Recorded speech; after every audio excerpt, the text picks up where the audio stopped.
Hello everyone, in this video I'm going to walk you through how to adjust flashlight brightness on Samsung. So the first thing is pull down from the top here until you go to these options. If you added flashlight to the top, tap on press down on it and then you turn it on. Now once you've done this, you can now adjust the brightness.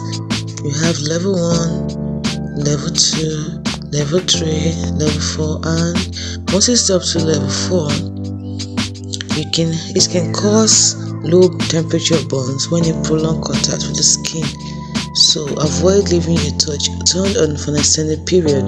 The highest level is level 5. Just as simple as that. That is how to adjust flashlight brightness on Samsung. Once you're through, tap on done.